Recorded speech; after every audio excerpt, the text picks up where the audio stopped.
কাগজপত্র জানি কি তার মধ্যে কেন বুঝুন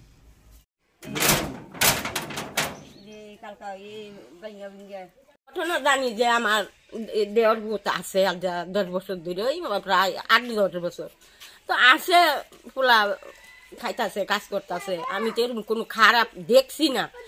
তারপরে ওখানে এইভাবে রাত্রের বেলায় হেনস্থা করা, আমরা এত অপমান দেওয়া, আমি সহ্য করতাম পারতাছি না।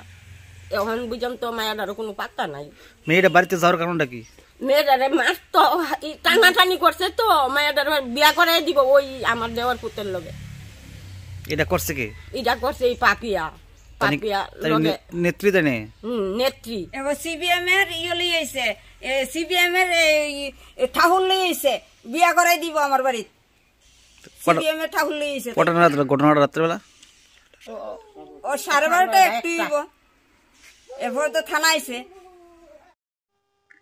যেখানে বৈজন্তী দাবামাকে বা পিটিয়েছে সেখানে কোন জিনিস, কি ড্রাগ, কি এখানে স্বর্ণ না হীরা না মুক্তা না কি গাঁজা, কি ধরনের এটা, মানে কি ধরনের বিষাক্ত জিনিসকে লুকিয়ে রেখেছেন এটাকে, এই ড্রাগ জাতীয়। আর একটা জায়গার মধ্যে যে একটা খনন করে লুকিয়ে রাখা, এটা অনেক মহা পাপ বা অনেক অন্যায়।